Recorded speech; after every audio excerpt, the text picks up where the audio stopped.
بسم الله الرحمن الرحیم. ترجمه صفحه 5 از قرآن کریم. و بشارت بده به مؤمنان و مؤمنانی که آمنو و عملوا الصالحات، کسانی که ایمان آورده و اعمال صالح انجام میدهند، که برای آنان است بهشت هایی که از زیر آن چشمه ساران تحت الانهار، رودها و نهرها جاری است.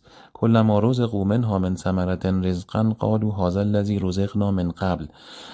زمانی که هر هنگام که از آنها پذیرایی می شود با میوه های مختلف، میگویند که این همان است که ما قبلا روزی داده شده ایم، یعنی قبلا به ما داده شده.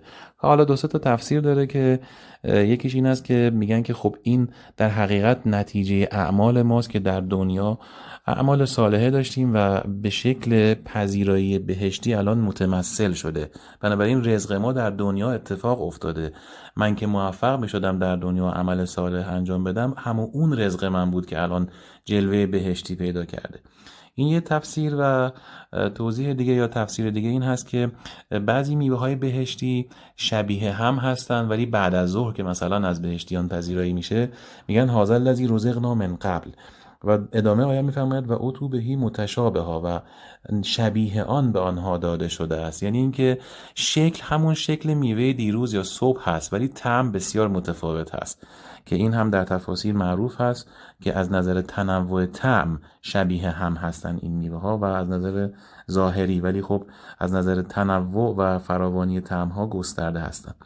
و لهم فیها ازواج مطهره، در بهشت برای آنها همسرانی پاکیزه است، و هم فیها خالدون، و در آن جاودانه هستند.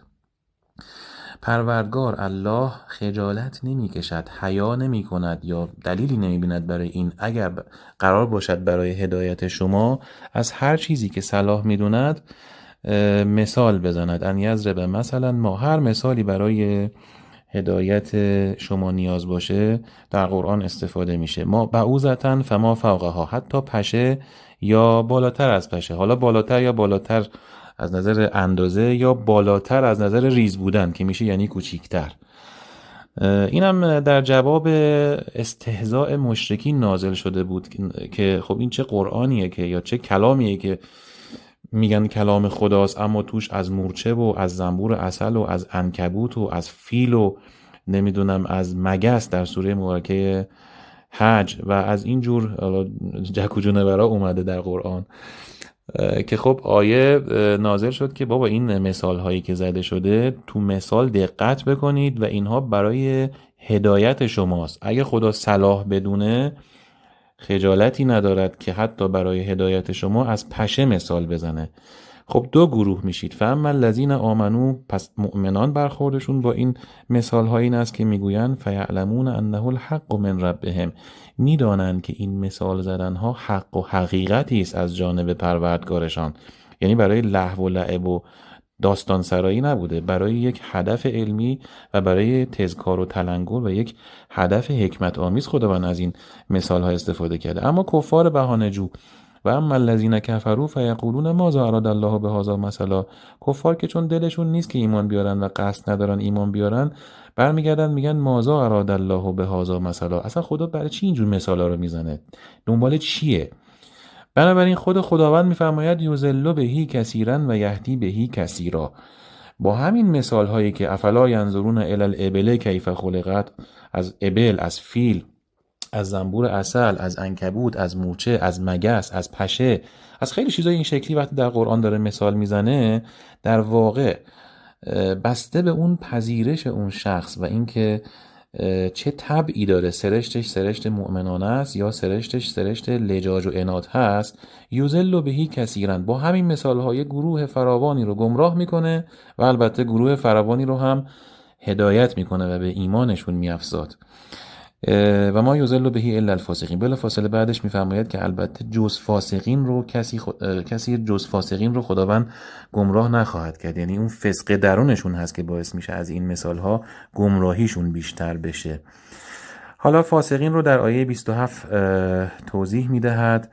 الذین ینقضون عهد الله من بعد میثاقه، کسانی که نقض عهد میکنند، یعنی زمانی که با خداوند عهدهایی میبندند بعد از اینکه خیلی هم محکم این عهد و میثاق رو میبندن، من بعد میثاقهی اینو قطع میکنن، نقض میکنن.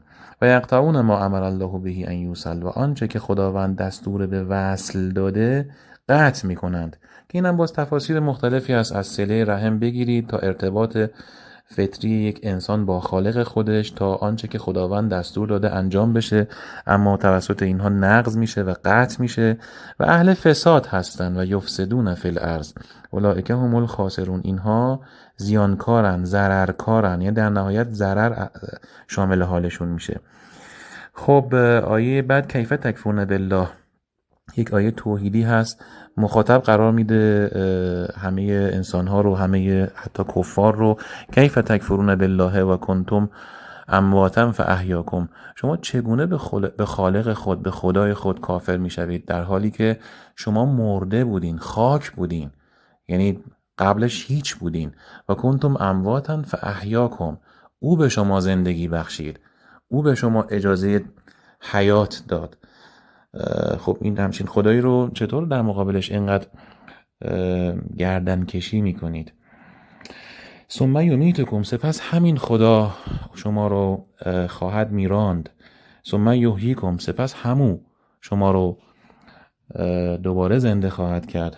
ثم الیه ترجعون، سپس به سوی او باز میگردید. ببینید یه مسیر طبیعی خلقت رو که خیلی دو تا چهار تا است، یعنی خیلی واضحه، داره تاکید و تشریح میکنه که سوال توبیخیه. کیف تکفرون، چگونه کافر میشوید به الله در حالی که شما مردگانی بودید که خداوند به شما زندگی بخشید.